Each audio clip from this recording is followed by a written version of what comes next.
ओम शांति।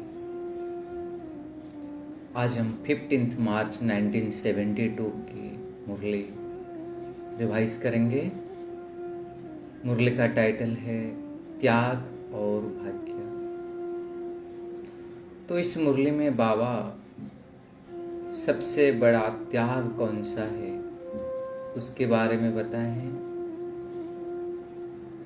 उसका कारण भी बताए हैं और त्याग के बदले हमको क्या भाग्य प्राप्त होता है उसके बहुत सुंदर रीति से बाबा समझाए हैं। हम किसी को भाग्य समझते हैं या नहीं समझते, उसी से भी हम परख सकते हैं। जैसे हम कहते हैं कि सत्य युग में हमको भाग्य मिलेगा ना, पढ़ाई का आधार, लेकिन बाबा करे संगम युग में तुमको कितना बड़ा भाग्य मिला है उसके बारे में बाबा बहुत अच्छे पॉइंट्स बताए हैं। और सबसे इम्पोर्टेंट बाबा भाग्य बनाने की विधि इसमें बताए हैं। जैसे हम जानते हैं बाबा हमारे बहुत बड़े मोटिवेटर भी है ना। तो जैसे हम कहते हैं ना कि बाबा ये तो 63 जन्मों का संस्कार है, आधा कल्प का संस्कार है, तो आ जाता है। तो बाबा कोई भी नेगेटिव बातों को या कोई भी जो बात हमारी स्थिति को डाउन करती है उसे कैसे पॉजिटिव वे में बताए हैं, वो बहुत सुंदर बताए हैं। वो भी बाबा ने जो बताए हैं हम चिंतन करेंगे। तो बाबा सबसे पहले प्रश्न पूछते हैं कि अपने आप को त्याग और तपस्वी मूर्त समझते हो? और सबसे बड़े से बड़ा त्याग कौन सा है? किसी ने बोला देह अभिमान। तो बाबा ने कहे कि ज्ञान का अभिमान और बुद्धि का अभिमान भी क्यों आता है? तो उसका मुख्य कारण है देह अभिमान। तो इस देह अभिमान को छोड़ना यह बड़े से बड़ा त्याग है, जो हर सेकंड अपने आप को चेक करना पड़ता है कि मैं देह अभिमान को कहां तक त्याग किया हूं। बाबा कह रहे स्थूल चीजें, कोई चीज को त्याग करना तो वो एक बार त्याग करने के बाद किनारा कर लेते, लेकिन ये देह अभिमान का त्याग बहुत बड़ा है, क्योंकि हर सेकंड हम इस देह के साथ जुड़े हुए रहते हैं। इसी के कारण देह और आत्मा का गहरा संबंध है, इसलिए देह अभिमान भी बहुत गहरा हो गया है और इसीलिए उसे हटाने के लिए हमको मेहनत लगती है। फिर बाबा ने बोले कि अपने आप को पूछो कि वर्तमान सर्व प्रकार का त्याग किया है। ऐसे नहीं समझना कि संगम युग में सिर्फ त्याग करना है और भविष्य में भाग्य लेना है। तो बाबा कहते हैं ऐसे नहीं, जो जितना त्याग करते हैं ना, और जिस घड़ी त्याग करता है उसी घड़ी जितना त्याग करता है उसी का रिटर्न में उतना भाग्य जरूर प्राप्त होता है। बहुत इंपॉर्टेंट पॉइंट, जब करेंगे तब मिलता है और जितना करते हैं उतना मिलता है। इसलिए बाबा कहे कि संगम युग में त्याग व प्रत्यक्ष रूप में भाग्य क्या मिलता है जानते हो? सत्य युग में तो जीवन मुक्ति पद मिलेगा ना, लेकिन अभी क्या मिलता है? बाबा कह रहे हैं कितने बड़ी बात है कि संगम युग में त्याग का भाग्य बड़े से बड़ा ही मिलता है कि स्वयं भाग्य बनाने वाला अपना बन जाता है। तो ये सबसे बड़ा भाग्य हुआ ना कि जो सबका भाग्य बनाता है स्वयं भगवान अपना बन गया। और यह सिर्फ संगम पर ही प्राप्त होता है, जो स्वयं भगवान अपना बन जाता है। तो अगर त्याग नहीं है तो बाप भी अपना नहीं है। इसलिए बाबा पूछे कि अगर देह का भान है तो क्या बाप याद है? बाप के समीप संबंध का अनुभव होता है जब देह का भान त्याग करते हो। इसलिए बाबा कहे कि देही अभिमानी बनने से व देह का भान को त्याग करने से सबसे पहले प्राप्त क्या होती है? यही कि निरंतर बाप की स्मृति में रहते हैं, अर्थात हर सेकंड के त्याग से हर सेकंड के लिए बाप के सर्व संबंधों का और सर्व शक्तियों का अपने साथ अनुभव करते हैं। तो बाबा बोले क्या यह सबसे बड़ा भाग्य नहीं है? यह भविष्य में नहीं मिलेगा। तो बाबा करे भविष्य तो वर्तमान के साथ बंधा हुआ है, लेकिन सर्वश्रेष्ठ भाग्य सारे कल्प के अंदर और कहाँ नहीं प्राप्त करते हो। इसी समय ही त्याग और तपस्या से बाप का हर सेकंड का अनुभव करते हो, अर्थात बाप को सर्व संबंधों से अपना बना लेते हो। तो हम भी इंट्रोस्पेक्ट करते जाएंगे कि मैं बाप को कितना अपना बनाया हूं, कितना समय बाप के साथ सर्व संबंधों का अनुभव कर पाते हैं। फिर बाबा ने एक प्रश्न पूछते हैं, कहते हैं कि हम क्या पुकारते थे, क्या भगवान मिल जाए, हम यही बोलते थे।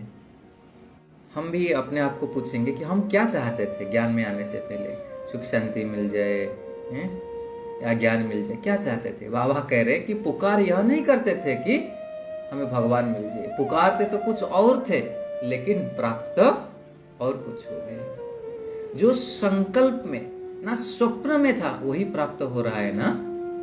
तो जो ना संकल्प में ना स्वप्न में बात हो और वह जब प्राप्त हो जाता है तो इसको कहा जाता है भाग्य। जो चीज मेहनत से प्राप्त होती है ना उसी को भाग्य नहीं कहा जाता है। तो बाबा ने कितना अच्छा बताया कि मेहनत करके जो हासिल करते ना वो भाग्य नहीं, जो हम नहीं सोचे थे कि संकल्प में स्वप्न में मिल जाए वही भाग्य है ना। स्वतः ही मिलने का असंभव से संभव हो जाता है, ना उम्मीदवार से उम्मीदवार हो जाते हैं। इसीलिए इसी को कहा जाता है भाग्य, मतलब ऑटोमेटिकल जो मिल जाता है। तो बाबा पूछ रहे क्या यह भाग्य नहीं मिला। तो बाबा कह रहे पुकारते तो कुछ और थे कि हमको सिर्फ अपना कुछ ना कुछ बना लो, इतना ऊंच बनना नहीं चाहते थे, लेकिन मिला क्या। हम भक्ति में क्या कहते थे कि अपने चरणों का दास बना दो, ये बना दो, लेकिन भगवान हमें स्वयं मिल गया। फिर बाबा कह रहे स्वयं तो बन गए लेकिन बाप को भी अपने सब कुछ बना लिया, तो क्या यह भाग्य नहीं है। संगम युग का श्रेष्ठ भाग्य इसी त्याग से ही मिलता है, त्याग देहाभिमान। इसीलिए सदैव यही सोचो कि अगर देहाभान का त्याग नहीं करेंगे अर्थात देही अभिमानी नहीं बनेंगे तो भाग्य भी अपना नहीं बना सकते हैं। अर्थात संगम युग का जो श्रेष्ठ भाग्य है ना उसी से वंचित रहेंगे। ये बाबा कितना इंपॉर्टेंट पॉइंट करे। बाबा करे अगर मानो सारे दिन में कुछ समय देहाभिमान का त्याग रहता है और कुछ ही समय नीचे रहते हैं, अर्थात देह के भान का त्याग नहीं, तो उतना ही संगम युग में श्रेष्ठ भाग्य से वंचित हो जाते हैं। मतलब जितना समय हम देह भान में रहते हैं उतना समय उस श्रेष्ठ भाग्य से वंचित हो जाते हैं। तो जो भाग्य बनाने वाला बाप हर सेकंड भाग्य बनाने की विधि सुना रहे है, तो क्या करना चाहिए, उसी विधि से सर्व सिद्धियों को प्राप्त करना चाहिए ना। इसीलिए जो विधाता द्वारा मिली हुई विधियां हैं उसे सदा अपनाना चाहिए, जिससे वृद्धि भी होगी और सिद्धि भी मिलेगी। तो इसलिए क्या करना है, विधि क्या बता रहे बाबा, चेक करो कि संकल्प के रूप में व्यर्थ संकल्प कहां तक क्या त्याग किया। वृत्ति सदा भाई भाई की रहनी चाहिए, इस वृत्ति को कहां तक अपनाया है, और देह में देहधारीपन की वृत्ति कहां तक त्याग किया है।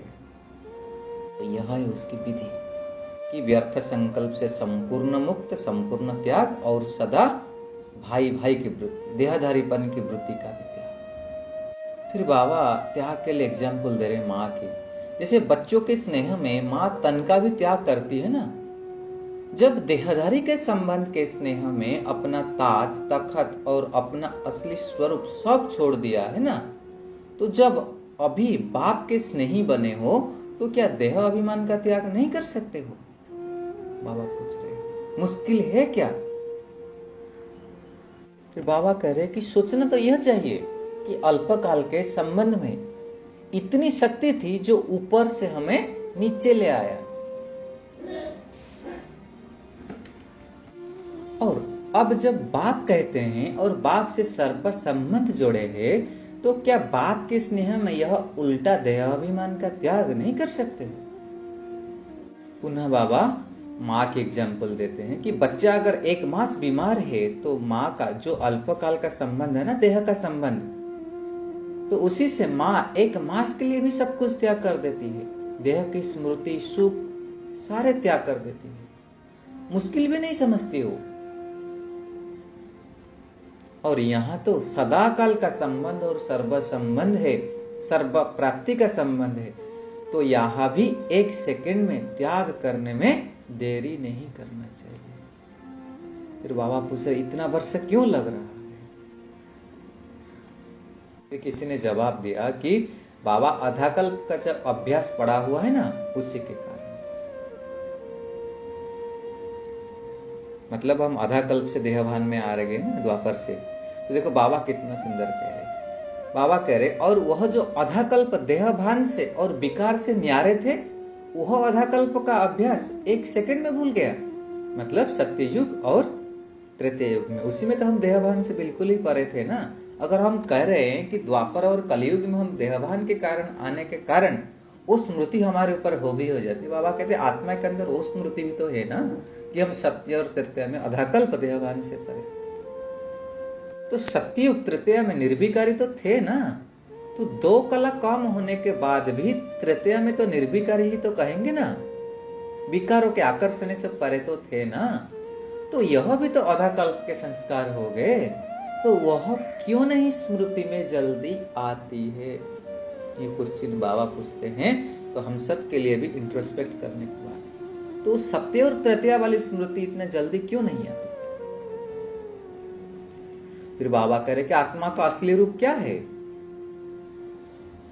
आप आत्मा के निजी असली संस्कार व गुण कौन से हैं?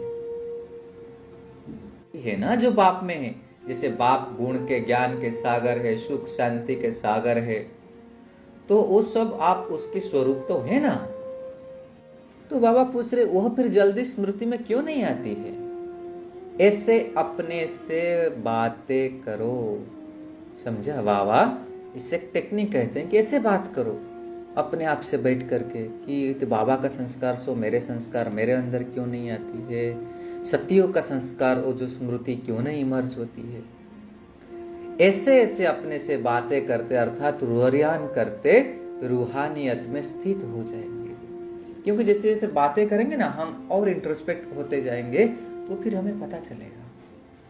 इसलिए बाबा कहे अभी यह नहीं सोचो कि द्वापर के यह पुराने संस्कार है इसलिए यह हो गया, यह नहीं सोचो। इसके बजाय यह सोचो कि मुझ आत्मा के आदि संस्कार और अनादि संस्कार कौन से हैं? सृष्टि के आदि में जब आत्माएं आई तो क्या संस्कार थे? दैवी संस्कार तो थे ना।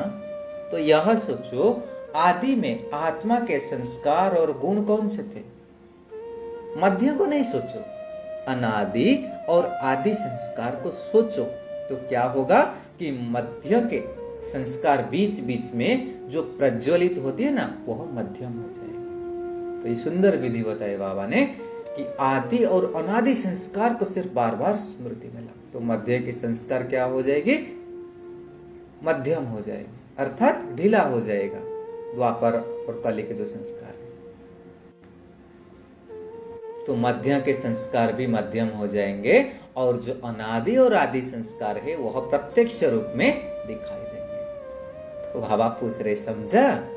इसीलिए सदैव अनादि और आदि को ही सोचो। जैसे संकल्प करेंगे वैसे ही स्मृति रहेगी, और जैसी स्मृति रहेगी वैसी समर्थि हर कर्म में आएगी। इसीलिए स्मृति को सदैव श्रेष्ठ रखो। तो कितने सुंदर विधि बाबा ने बताए। तो इस मुरली का सेकंड पार्ट हम काल चिंतन करेंगे। तो आज जो बाबा ने इंट्रोस्पेक्ट करने के लिए हमको पॉइंट्स दिए उसके ऊपर हम सोचेंगे, और देह अभिमान से कैसे संपूर्ण रूप से परे रहेंगे। सारे दिन में जब जब देह अभिमान में आ जाते हैं उसी समय से क्या युक्ति अपनाएंगे, क्या आज हम अभ्यास करेंगे। ओम शांति। शुक्रिया।